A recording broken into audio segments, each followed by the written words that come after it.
Ndashima Imana ku bantu mwese munkurikiye ko nongeye kugaruka imbere yanyu ku cyigisho cyiza cyane nayo wareba ukumbura nezerewe kivuga ngo ibimenyetso by'imperuka. Twese hamwe tubanze dusenga. Mwami Imana ishobora byose, tugushimiye ko ntacyo uzakora utabanje kumenyesha abagaragu bawe ibyenda kubaho. Tugushimiye ko ugiye kuganira natwe tumenyesha amakuru y'uru rugendo. Ndakwinginze kugira ngo uzubane natwe, kandi ubwo tugiye kwiga icyigisho kivuga ibimenyetso by'imperuka bigaragaza ko Yesu aje, buri wese unkurikiye nanjye ubwanjye tubashe kukwitegura, kandi haboneka impinduka mu mibereho yacu n'imiryango yacu. Ubidushoboze mu izina rya Yesu, amen. Ibimenyetso by'imperuka. Amosi igice cyaho cya 3:7 haravuga ngo nukuri Uwiteka ntazagira icyo akora itabanje guhishurira abagaragu bayo b'abahanuzi ibihishwe byayo. Imana ntizagira icyo ikora itabanje guhishurira abagaragu bayo b'abahanuzi ibyenda kubaho. Niyo mpamvu Imana yatanze imiburo ishaka ko tumenya amakuru y'ibimenyetso byo kuza kwe. Abigishwa ba Yesu bari bafite ayo matsiko, maze bicaye ku musozi wa Elayono, maze baramubaza bati tubwire ibimenyetso byo kurimbuka kwa Yerusalemu no kuragaruka kwa Yesu ni ibihe? Turahera kuri Matayo igice cya 24 rero uhereye ku murongo waho wa 3 haravuga ngo yicaye ku musozi wa Elayono, abigishwa baza aho ari biherereye baramubaza bati tubwire ibyo bizaba ryari, n'ikimenyetso cyo kuza kwawe n'ikimperuka y'isi ni ikihe? Yesu arabasubiza ati mwirinde hatagira umuntu uboshye, kuko benshi bazaza biyita izina ryanjye bati ni njye Kristo, bazayobya benshi. Muzumva iby'intambara n'impuha z'intambara, mwirinde mudahagarika imitima, kuko bitazabura kubaho ariko imperuka izaba itaraza. Umurongo wa 7 ishyanga rizatera irindi shyanga, n'ubwami buzatera ubundi bwami, hazabaho inzara n'igishyitsi hamwe na hamwe, ariko ibyo byose bizaba ari intangiriro yo kuramukwa. Haleluya. Aha rero Yesu yababwiye ko bagomba kwiba amaso bagasenga kandi bakirinda abahanuzi benshi b'ibinyoma. Yesu ababwira ko hazabaho intambara, hazabaho ibishyitsi, hazabaho impuha z'intambara, ngo ariko ibyo byose bizaba ari intangiriro yo kuramuka. Abagore babye barabizi, iyo yenda kubyara habaho ibimenyetso bibanziriza umwana, ukamenya ati ndi karibu kubyara, ugatangira ukitegura. Ariko iyo bije bihita bizira rimwe, ariko babanje kubona ibimenyetso. Rero na Yesu yatanze ibimenyetso byo kuza kwe. Aravuga ati abahanuzi benshi b'ibinyoma bazayobya benshi niba bishoboka. Hazabaho intambara, ishyanga rizatera irindi shyanga, ubwami buzatera ubundi bwami, hazabaho inzara n'ibishyitsi hamwe na hamwe, kandi hazabaho impuha, hazaba ibyorezo, hazaba imitingito, hazaba ibishyitsi. Mbega Yesu muri iki gice cya 24 yavuze ibimenyetso byo kuza kwe byose. Yesu yagereranije no kuza kwe iminsi ya Nowa. Matayo igice cya 24 umurongo wa 37 aravuga ngo uko iminsi ya Nowa yari iri, no kuza k'Umwana w'umuntu niko kuzaba. Nk'uko bari bameze muri iyo minsi yabanjirije umwuzure, barajyaga, baranywaga, bararongoraga, barashyingiraga, bageza umunsi Nowa yinjiriye mu nkuge ntibabimenya. Kugeza aho umwuzure waziye ubatwara bose, niko no kuza k'Umwana w'umuntu kuzaba. Aha rero Yesu yagereranije kuza kwe nk'iminsi yo kwa Nowa, ukuntu bajyaga, banywaga, barongoraga, bashyingiraga, kugeza umunsi Nowa yinjiriye mu nkuge ndetse ntibabimenya. Ndetse yanavuze iminsi ya Loti. N'iminsi ya Loti niko byari bimeze. Barajyaga, baranywaga, bararongoraga, barashyingiraga, bageza umunsi umuriro n'amazuku warimbuye ibintu byabo byose banze gusohoka. Mbese byari bimeze gute? Bari baraburiwe ariko ntibitaye ku miburo. Iminsi ya Loti nayo yari ikakaye, Isodomu na Gomora barajyaga, Isodomu na Gomora baranywaga, Isodomu na Gomora barashingiraga, hari bizinesi zigenda cyane zikihuta, ubucuruzi bwari buriho rwose biteye imbere, ariko umutima wabo bari barawushyize mu kurya, hahoraga ibirori bya hato na hato, mu kunywa baranywaga pe, bakarongora, yewe we bararongoye, bageza none ibyo kurongora bivaho hajyaho ubutinganyi. Muribuka abamarayika b'Imana bagenderera Loti, maze bakavuga ati sohora ibyo bigabo turyamane nabyo, maze Loti akavuga ati mfite abakobwa b'amasugi batararyamana n'abagabo, ndababaha mubakoresha icyo mushaka ariko mureke abashyitsi. Abo kwa Loti baravuga ati ntabwo dushaka abo bakobwa, turashaka abo bagabo.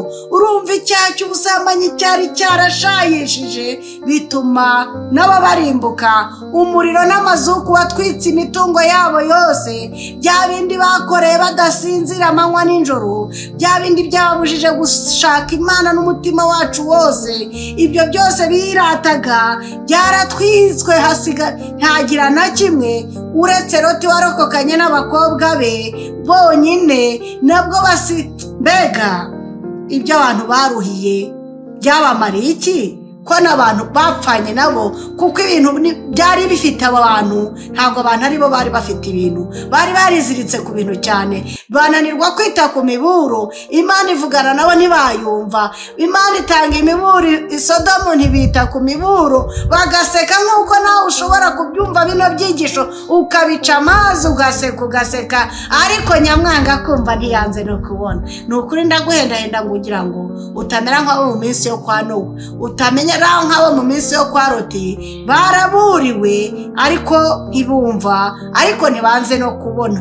Hari indirimbo turirimba ivuga ngo mu minsi yo kwa Nowa barabwirije karahava, umwuzure uraza maze utsemba abantu we, Isodomu Loti yarababwiye baranga barapfa, nta kabuza iyi si izarimbuka. Mu minsi yo kwa Nowa barabwirijwe karahava, umwuzure uraza maze utsemba abantu we, Isodomu Loti yarababwiye baranga barapfa, nta kabuza iyi si izarimbuka. Iyi si tuyirimo nyamara burya ni nta munoza, iraduhenda ndikaduhenda ngo tutayisiga, yewe nta munoza, ibyawe si byiza njyewe nza kuvamo, nisunze Umukiza Yesu, nizeye ko aza kunkiza vuba. Ab'i Yerusalemu barabwirijwe karahava, bizera abarinzi barinze uwo murwa we, babwiwe ubutumwa ariko nabo baranga barapfa, nta kabuza iyi si izarimbuka. Iyi si tuyirimo nyamara burya ni nta munoza, iraduhenda ndikaduhenda ngo tutayisiga, yewe nta munoza, ibyawe si byiza njyewe nza kuvamo, nisunze Umukiza Yesu, nizeye ko aza kunkiza vuba. Mbese ab'iyi minsi twe nitubwirizwa kakahava, tukiringira iby'isi twirengagije iby'ijuru we, nushaka ubimenye ibyavuzwe n'Imana biraba, nta kabuza iyi si izarimbuka. Twebwe ab'iyi minsi nitubwirizwa kakava tukiringira iby'isi twirengagije iby'ijuru we nushaka ubimenye ibyavuzwe n'Imana biraba nta kabuza isi izarimbuka. Yego ab'i Yerusalemu baraburiwe, Imana yari yarabahaye imiburo irababwira ngo Yerusalemu yanze kwita ku ijambo ry'Imana. Yerusalemu yari yaraburiwe, Yesu aranayiririra arayibwira ati Yerusalemu Yerusalemu, ni kangahe nashatse kugukiza, ni kangahe nashatse kukubundikira nk'uko inkoko ibundikira imishwi yayo mu mababa yayo, nimunkundire. Yerusalemu baraburiwe ntibita ku miburo, biringiye umutekano wabo, maze bari urugi runini rufungwa n'abagabo benshi, ariko igihe cyabo cyarageze kutita ku miburo bibakoraho. Habaye guterwa gukomeye, abantu benshi barasakizwa muri Yerusalemu, nta n'ibuye ryasigaye rigeretse ku rindi nk'uko Yesu yari yarababwiye. Yari yarabivuze muri Matayo igice cyayo cya 24 ngo nimurebe ubwiza bw'urusengero, ndababwiza ukuri uko nta buye rizasigara rigeretse ku rindi. Byatewe n'iki se? Byatewe no kutita ku miburo. Nta jambo Imana yigeze ivuga ngo rihere. Ab'i Yerusalemu biringiye gukomera kwabo no kwamamara, banga kwita ku mwami utanga amahoro, biringiye iby'isi ariko nta bucyo byabamariye. Igihe cyo gusakizwa no guterwa ntacyo byabamariye. None se we wiringiye iki? Ni iki cyakumaza ubwoba kidatuma ushaka ubwishingizi kuri Yesu, kidatuma ushaka ubwishingizi ku Mana yaremye ijuru n'isi? Ni iki cyakumaza ubwoba? Amateka arabihamya mu ijambo ryayo. Ni ukuri wiringira umwana w'umuntu avumwe. Ijambo ry'Imana ratubwira ngo tukwiye kwiringira Imana yonyine. Zaburi 118 umurongo wa 8 n'uwa 9 haratubwira ngo guhungira ku Uwiteka bigira umumaro biruta kwiringira abantu. Guhungira ku Uwiteka bigira umumaro biruta kwiringira abakomeye. Tugomba kwiringira Uwiteka kandi Uwiteka akatubera ibyiringiro. Iminsi yo kwa Nowa rero n'iminsi yo kwa Loti imeze kimwe. Bose bararyaga, baranywaga, bararongoraga, barashyingiraga, bageza umunsi Nowa yinjiriye mu nkuge ntibabimenya. Ibimenyetso byo kuza kwa Yesu rero byigaragaza mu byiciro byinshi, mu by'idini, mu bya politike, mu mibanire yacu n'abandi, ndetse no ku buryo twakwiga ijambo ry'Imana. Ariko no muri iki gihe cy'imperuka turareba mu rwa 2 rwa Timoteyo igice cyaho cya 3 umurongo wa 1 kugeza 5. Reka dusome mu izina rya Yesu. Rwa 2 rwa Timoteyo igice cyaho cya 3 umurongo wa 1 haravuga ubuhenebere buteye ubwoba bwo mu minsi y'imperuka. Twabanje kureba iminsi ya Nowa byari bimeze gute. Twabonye ko abantu bakreyaga ibirori, bararyaga, baranywaga, barashyingiraga, bararongoraga, bitaga ku mabizinesi cyane babiha umutima wabo wose, kugeza ubwo Nowa yinjiye mu nkuge ntibagira gute, ntibabimenya. N'iminsi ya Loti abantu bitaye ku byabo, bararyaga, baranywaga, bararongoraga, barashyingiraga, baraguraga, baragurishaga, kugeza ubwo umuriro n'amazuku warumbiye Sodomu na Gomora. Nta bintu byigeze biharokokera, ho byose byashiriye muri Sodomu na Gomora. N'ibyo Loti nawe wa wundi watandukanye na Aburahamu, bya bindi yashakiye Sodomu na Gomora, nta na kimwe yavanye muri Sodomu. Natwe nta na kimwe tuzavana mu isi uretse uzaba yarakiriye Yesu wenyine. Niyo mpamvu nkubwira ngo ahunga udapfa. Ibimenyetso byo kuza kwa Yesu biri kutwegera, turabibonesha amaso yacu. Niyo mpamvu ukwiye kwita ku bimenyetso byo kuza kwa Yesu. Reka turebe muri ubuhenebere buteye ubwoba bwo mu minsi y'imperuka, urebe niba hari igisigaye. Niba nta gisigaye, utangire wiragiza Imana, yoza inzira uyibaze amakuru y'uru rugendo, izakwisangira mu buryo bwayo bwite, izaguhera amakuru ku gihe. Ikintu cya mbere ni amakuru. Gutunga radiyo ntiwumva amakuru, iryo ni ishyano ribi. Ni nko gutunga Bibiliya ntuyisome ngo umenye amakuru y'uru rugendo. Ndakwinginga mu izina rya Yesu kugira ngo urebe ibimenyetso byo kuza kwa Yesu, nubona nta gisigaye urarame utabaze Data. Umwuka Wera arahari ngo gusobanurire, azaguhera amakuru ku gihe. Reka turebe rero urwa kabiri rwa Timoteyo igice cyo cya 3 umurongo wa mbere kugeza 5 haravuga ngo ubuhenebere buteye ubwoba bwo mu minsi y'imperuka. Umenye yuko mu minsi y'imperuka hazaza ibihe birushya. Ibihe biratworoheye, biraturuhije pe, kuko abantu bazaba bikunda, bakunda imiya, birarira, bibona, batukana, batumvira ababyeyi babo. Abantu bazaba ari indashima, bazaba batarabera, bazaba badakundana babo, abantu bazaba batuzura, abantu bazaba babeshyerana, abantu bazaba batirinda, abantu bazaba bagira urugomo, abantu bazaba bakunda ibyiza, bazaba bagambana, abantu bazaba ari ibyigenge, abantu bazaba bikakaza, abantu bazaba bakunda ibibanezeza aho gukunda Imana. Bafite ishusho yo kwera ariko bahakana imbaraga zako. Abameze batyo ujye ubatera umugongo.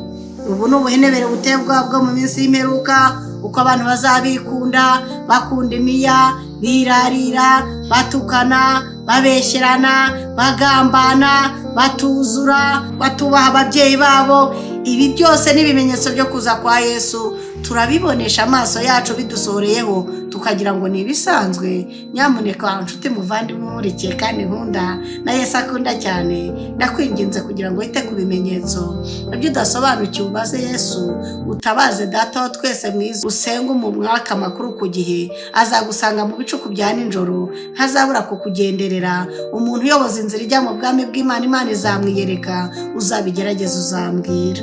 Rero ibimenyetso byo kuza kwa Yesu bigaragara mu buryo butandukanye. Mu by'idini muri Matayo igice cyo cya 24 umurongo wa 24 aravuga ngo kuko abiyita Kristo n'abahanuzi b'ibinyoma bazaduka bakora ibimenyetso bikomeye n'ibitangaza kugira ngo babone uko bayobya n'intore niba bishoboka.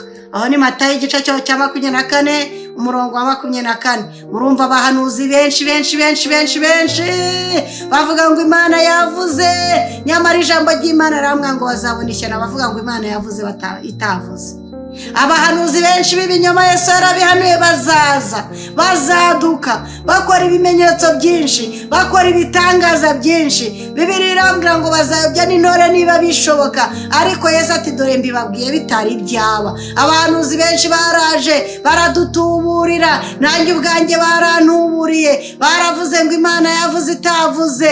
Yewe we uzabagenzure. Umuntu wese ukubwira ngo Imana yavuze atubaye Imana se ni iyihe Mana? Ariko ntabwo nabarenganya, birashoboka ko ari Imana y'inyuguti ngufiya, y'ibigirwamana. Ni Imana y'ibigirwamana byaba yavuze, nanjye nkabyita Imana yaremye ijuru n'isi. Habaye kutumvikana. Ariko Yesu yarabihanuye abahanuzi benshi b'ibinyoma bazaduka, nk'uko biri muri Matayo igice cya 24 umurongo wa 24. Kuko abiyita Kristo n'abahanuzi b'ibinyoma bazaduka bakora ibimenyetso bikomeye n'ibitangaza byinshi kugira ngo babone uko bayobya n'intore niba bishoboka. N'abahanuzi benshi b'ibinyoma bazaduka bayobye benshi niba bishoboka. Araza ngo Imana iravuza, ariko urazi ko badushyira mu rujijo mwa? Nukuri mbona badushyira mu rujijo. Barakubwira ngo Imana iravuze, ariko utarasomye Bibiliya ntabwo wamenya Imana ivuze iyo ariyo, niba ari Imana y'inyuguti ntoya, niba ari Imana y'inyuguti nkuru. Imana umuremyi waremye ijuru n'isi yavuze, nimba ariyo yavuganye nayo izabisohoza. Ariko umenye neza yuko mu bihe by'imperuka abahanuzi benshi b'ibinyoma bazaduka bakora ibimenyetso n'ibitangaza kandi bakoreshwa na Satani. Ariko ntabwo bavuga ngo ni Satani unkoresha, bazabyita Imana, babigira Imana y'inyuguti ntoya y'ibigirwamana.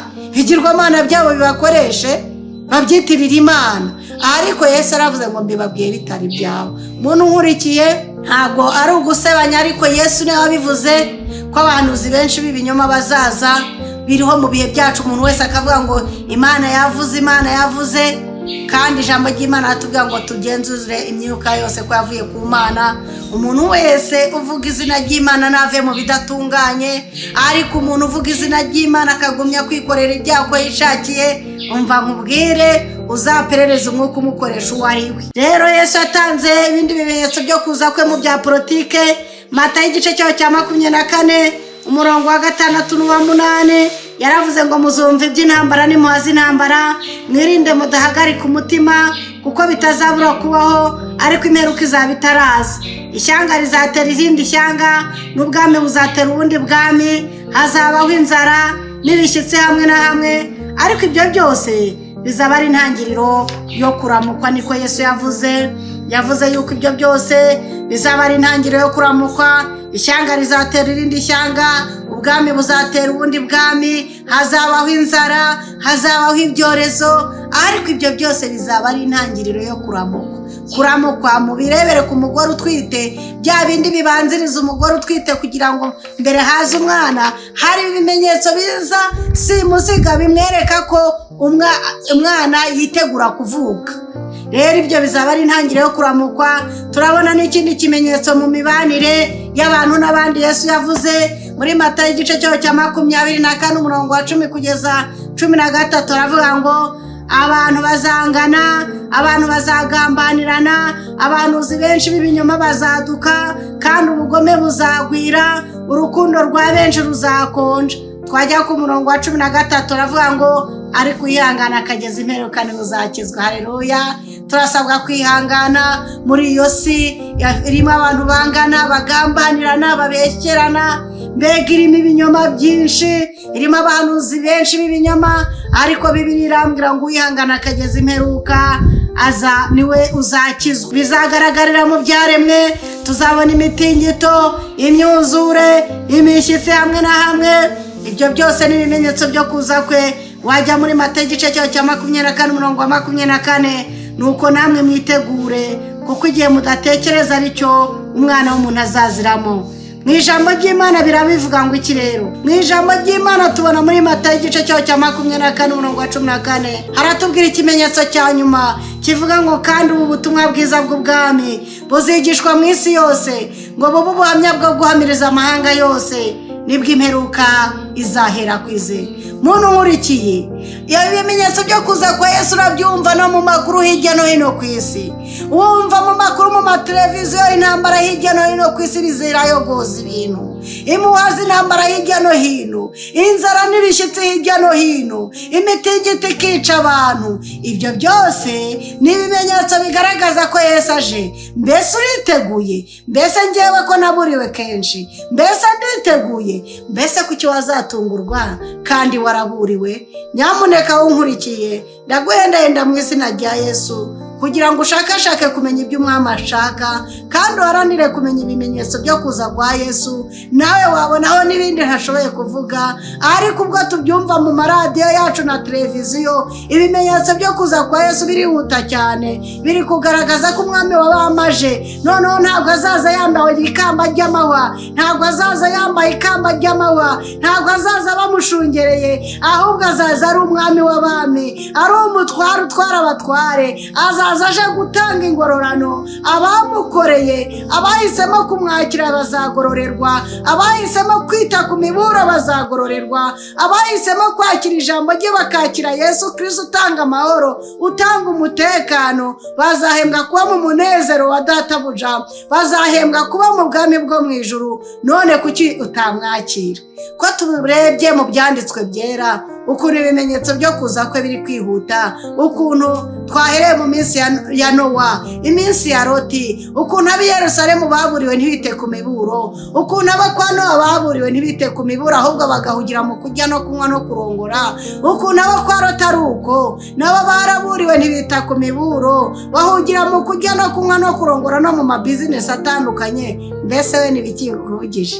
ni ukurya no kunywa no kurongora. Oya we, nibyo. Yego Imana niyo yashyizeho umuhango w'ubukwe, ibyo kubikora nta cyaha kirimo, ariko mbere na mbere Imana, ndabizi neza ko Imana ariyo yashyizeho umuhango w'ubukwe. Niyo yavuze ati si byiza ko uyu muntu aba wenyine, reka muremere umufasha umukwiriye. Imana ikunda umuryango pe, ndabizi ndanabihamya, ariko mu gihe habayeho gushayisha muri ibyo byaha, kujya bikaba namba wani mu mibereho yawe, ugashaka bigasimbura umwanya w'Imana, ibirori bya hato na hato ukabikora kugira ngo wishimishe, ntabwo Imana yanga ko twishima, ariko mbere na mbere Imana ukora ibihuje n'ubushake bw'Imana. Mbere na mbere ubasha kumenya icyanezeza umutima w'Imana, nkaho kurongora rwose pe, ni Imana yashyizeho iryo tegeko, tikurongoranwa kubahwe na benshi, kandi kuryamana ko bashakanye kubahwe. Ni Imana yashyizeho gahunda y'ubukwe. Ubukwe rwose ni ikintu cy'ingenzi, ariko ntabwo tugomba kubisimbuza Imana, ni ukubikora byose muri gahunda, ntibitubere ikigirwamana. Ibintu byose ukoze ukabirutisha Imana bihinduka bibi. Mbere na mbere Imana rero, Imana niyo yaremye. Mu itangiriro rero ngo mbere na mbere Imana yararemye. Imana yongera irema imico mizima mu buzima bwacu. Imana turemera ubuzima buzima, Imana turemera umutekano. Kandi ubwo tumaze kumva ibimenyetso byo kuza kwe, uko Yesu Kristo agiye kuza gutanga ingororano, mbese uzahembwa iyihe ngororano? Abakoranye na Kristo bazahembwa kwinjira mu munezero wa databuja. Yesu azamuha ingororano, azamuha ikamba ry'ubugingo. Abanze kwita ku miburo n'ubundi amateka namwe bazarimbuka. Nyamara Imana yatanze ibishoboka byose, abantu baraburiwe n'ibita ku miburo. Ratawe nkurikire reka nkwibwirira kandi uharanire kwita ku miburo, uharanire kwita ku iherezo ryawe. Yesu aragukunda, Imana igufiteho umushinga mwiza wo kumuzabana mu bwami bwo mu ijuru. Niyo mpamvu yakuntumyeho kugira ngo nkubwire ibimenyetso byo kuza kwe, kugira ngo nawe ubyisomere mu ijambo ry'Imana. Nujya muri Luka igice cyaho cya 24 uzabibona, uzabona ibimenyetso byo kuza kwa Yesu. Muri Matayo igice cyaho cya 24 uzabisangamo ibimenyetso. Turabibona impande n'impande. Abana n'indashima, abana ntibacyumvira ababyeyi, umutekano muke hirya no hino ku isi, imyuzure n'intambara hirya no hino ku isi. Ibyo byose turabirebesha amaso yacu. Nta gisigaye Yesu aje. Ratawe nkurikire reka mubwire uharanire kwita ku miburo, kandi umwami Imana w'imbaraga. Impamvu ufunguye ni iki cyigisho, ni ukugira ngo umwuka wera kumurikire, kandi aho udasobanukiwe ntabwo ari ku bwawe rwose. Imana irahari kugira ngo igusobanurire ibirenze. Usenge mu mbaraga zawe ufite, Imana izakugenderera, ntizabura kukugirira neza. Imana iragukunda, yatanze ubugingo bwayo ku musaraba i Karuvali kugira ngo izabane nawe. Uri uw'agaciro rwose. Niyo mpamvu Imana igutuma abahanuzi batandukanye kugira ngo ushakashake mu byanditswe byayo byera, wite ku miburo. Ab'i Yerusalemu dore ntabwo bitse ku miburo, barimbukiye muri Yerusalemu, bibwiraga ko bafite iterambere, ariko ntibyababujije kurimbuka. N'inzu Salomo yubatse yari iteye amabengeza yararimbutse, nta buye ryasigaye rigeretse ku rindi. Imana icyo yavuze izagisohoza, nta jambo Imana ivuga ngo rihere ni ukuri. Ngaho rero nkurikije Imana ikumpera umugisha, ikumpera amahoro, kandi tubashishe nge nawe kwita ku miburo. Umwami Imana bidushoboze, mu izina rya Yesu tubyambaje, amen. Dusenga Imana. Mwami Imana ishobora byose, abantu bawe tumaze kwiga ijambo ryawe, ibimenyetso byo kuza kwawe ni byinshi. Turabona nta gisigaye, turabona bidusohoreyeho, ariko Data wera, ni wowe wantumyeho haba abantu bazabankurikiranye, kugira ngo nubwo dukora imirimo itandukanye hirya no hino ku isi, kugira ngo ariko nubwo twabikora nta cyati kirimo, ahubwo tukugire nyambere mu mibereho yacu, kandi mu nshingano dufite za buri munsi. Uduhe kugukiranukira, uduhe kurangwa n'ibikorwa by'urukundo, uduhe kugukorera bikitwa none, kandi aho dukorera hirya hamwe n'abankurikiye, reka Yesu Kristo yamamare. Reka batubona batubonemo amahoro yawe. Reka abantu bawe tumaze kwiga iki cyigisho, reka kinyure imitima yacu, dushakashake mu byanditswe byawe byera, kandi nge n'aba bantu bankurikiye uzaduherezo ryiza ry'abakiranutsi. Ubwo uzaba uje gutanga ingororano zawe, tuzumva tubwira ijambo ry'ihumure tubwira ngo injira mu munezero wa shobuja. Urakoze Data, uzaduhe kubana nawe, uduhe kukwitegura, kandi aho bitameze neza urahazi. Umwuka yaravanemo ibyaha mu mitima yacu, ugiye kwitegura Yesu ugiye kugaruka vuba. Uwiteka dushoboze kwitegura, kandi abantu bankurikiye bose ubambere umugisha, ubahe ihumure impande zabo zose, kandi abafite ibibazo bitandukanye ubabere igisubizo. Uri Imana isetsa usetsa imitima yabo, bongere bumve ihumure riturutse ku Mwami Imana. Nzi neza ko bakunda, urukundo rwawe rwagaragariye ku musaraba i Karuvari. Reka runyure imitima yacu, tugukunde, tugukorere tunezerewe, ndetse tukwitegure kugiye kugaruka. Urakoze kubyumvise, uduhe ibirenze mu izina rya Yesu. Amen.